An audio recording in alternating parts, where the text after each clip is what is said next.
কথা ছিল। বলো। পরশু আমার আর হ্যারির এঙ্গেজমেন্ট। কি কি বললে? হ্যারির সাথে এনগেজমেন্ট? না, তোমার এত বড় স্পর্ধা, তুমি আমার মুখের উপরেই কথা বলো। তুমি ভাবলে কি করে বিয়েতে আমার মত থাকবে? আমি তো শুধু তোমাকে জানিয়েছি, তুমি মত দিলে ভালো, না দিলে আমার কিছু করার নেই। বাবা কি হয়েছে? কি বলছে শুনেছো? হ্যারির সঙ্গে নাকি ওর এনগেজমেন্ট। শুনে রাখো, তোমার বিয়ে আমি রাজের সঙ্গেই দেব। আর কোনোদিনও যদি হ্যারির নাম তোমার মুখে শুনেছি না, তুমি কি আমাকে জোর করার চেষ্টা করছো? করো না, লাভ নেই। কারণ আমার যেটা করার সেটা আমি করবই। আমিও দেখে নেবো কিভাবে তোমার হ্যারির সঙ্গে এনগেজমেন্ট হয়। আমি এখনো মরে যাইনি। আচ্ছা তুমি একটু শান্ত হও না। আরে কি ভেবেছো নিজেকে? মাতব্বর, ওর বিয়ে যদি আমি রাজের সঙ্গে না দিই তাহলে আমার নাম রঞ্জিত ব্যানার্জি নয়। যদি সেটা করতে চান তাহলে মস্ত বড় ভুল হবে কাকাবাবু। কি বলতে চাইছো তুমি? অ্যানাকে জোর করতে গেলে হিতে বিপরীত হবে। ও খুব জেদি।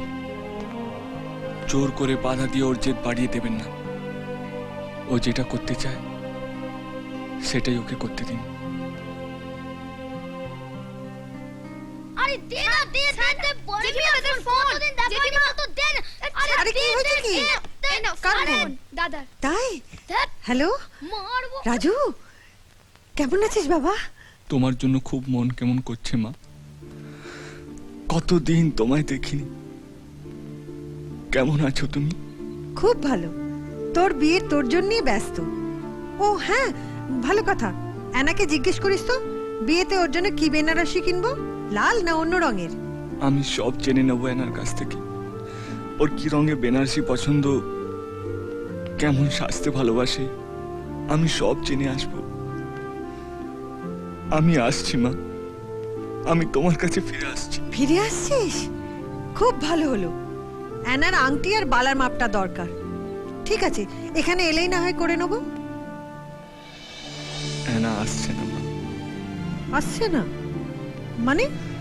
না না মা, আসলে অ্যানার আসার খুবই ইচ্ছে ছিল। আমি ওকে সঙ্গে নিচ্ছি না। দুদিন বাদে ওর পরীক্ষা, অথচ বিয়ের আনন্দে পড়াশোনা সব শিখেই তুলেছে। আমি এখানে আছি বলে আরো বেশি পড়ছে না। তুমি তো জানো ও কত ছেলে মানুষ। তোর গলাটা অমন লাগছে কেন বাবা? অ্যানাকে ছেড়ে চলে যাব তো, তাই একটু কষ্ট হচ্ছে। তোমার বৌমাকে আমি বড্ড বেশি ভালোবাসি। হ্যালো হ্যালো, ঢাকের তালে কোমর দোলে খুশিতে নাচে মন।